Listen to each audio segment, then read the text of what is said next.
Welcome back to the program. Now, reading is on the decline in children and young adults worldwide, from the US to Australia and to China. It appears this group is tuning out books. Well, in Australia, a new study says that reading levels among 15-year-olds have fallen across the board. And in China, the situation is such that legislation to promote reading has been drafted to stem this decline.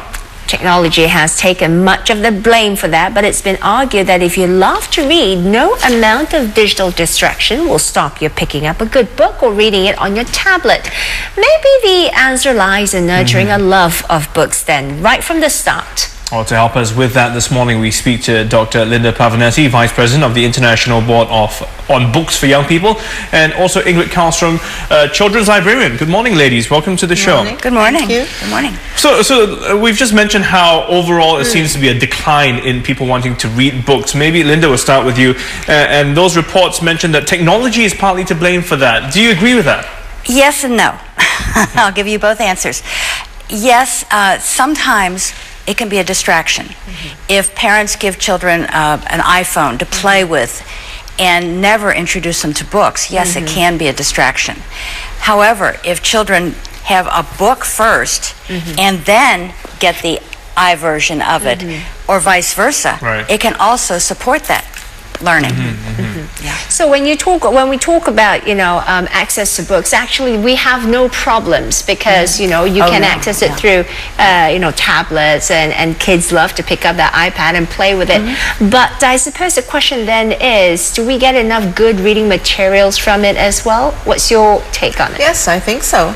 It's good to read both in the ordinary book and on the tablet. So I think it's a combination. So when we introduce it to children, it's also essential to introduce the book version as well. We shouldn't just sideline it altogether. Yeah. And children are different. Some prefer to read in the book version and some prefer to read on the tablet. And I guess it doesn't matter where they read as long as they read. Would you agree with that?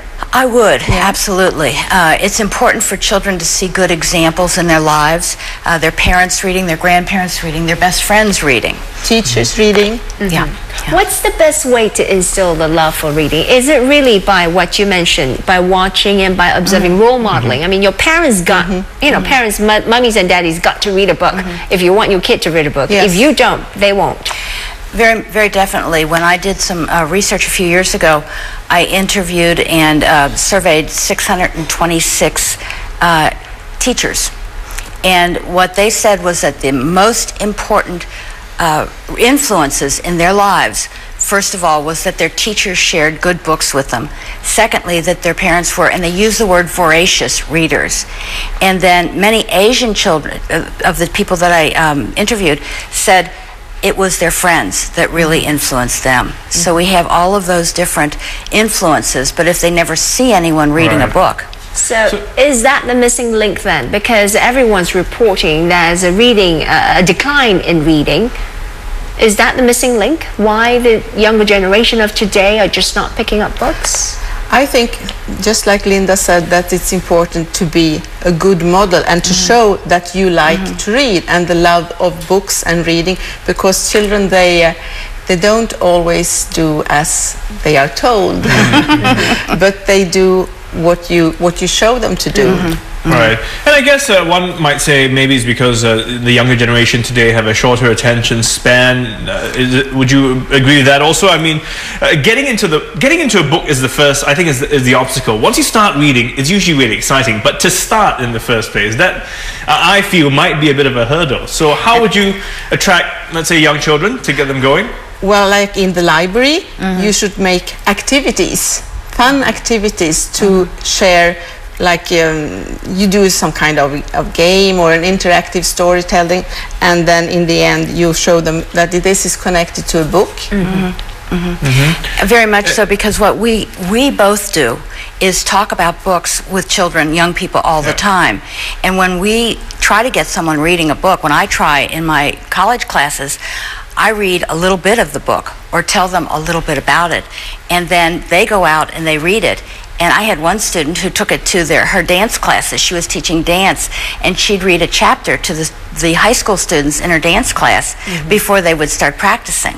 And she said, they want more books, they want more books. Right. And it was spreading that way. But I suppose, you know, we want to cultivate a habit of reading from a very young age. But I think the way you introduce books into their lives at that very young age is very important as well. You brought in some examples of certain books. So how do we introduce it? We can't just have a pile of books sitting in front of them and say, okay, books for you, and you walk away. How would you approach it in the very beginning? Together. Well, that's what we're going to talk about this evening. Yes. But what we know from research is that if we introduce rhyming, Mother Goose type rhymes, nonsense rhymes to children from the time they're born, that influences their ability to be good readers up through 3rd grade, and it also influences their spelling. So just playing This Little Piggy Went to Market, or whatever version is in your country, that will help your children become better readers. So it's kind of getting them used to the idea of playing with words, and you know, so that they have this excitement about wanting to find out more about the words and what they mean. I suppose there's a jingle to it, or you know, a certain tune to it. It's the rhyme, and it's also the humor that you might find in a book. This one is by the woman who won the Astrid Lindgren Award this year. And on one side, it's useful to have a duck. On the other side, it's useful to have a boy. So we hear the story from both angles, from the boy's point of view and from... And it opens and opens and opens, and each of them tells us what's useful about having a boy or a duck. So there's, I recall with my young kids, I mean, after a while, with a few favorite books, they could memorize the words. They knew exactly what was coming on every page, you know.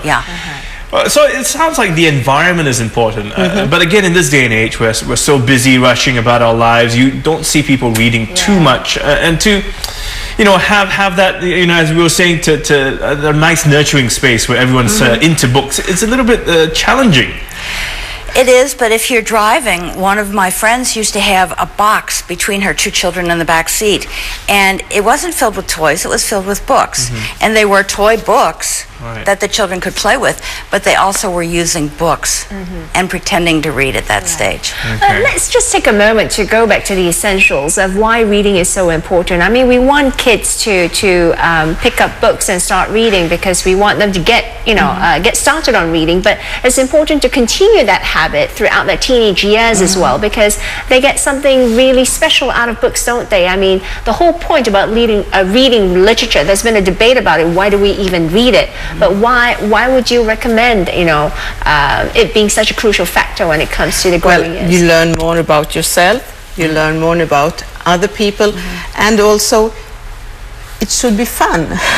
In Sweden we work a lot in the public libraries about the pleasure of reading, so it should be a pleasure, and still also develop your self-esteem, make you proud of that you know how to express yourself. It's important to tell what you want, and that you don't need to fight. I think there's a lot of peer pressure that comes in when young people become teenagers, and if they are with friends who think it's not cool to read, then that's going to influence them.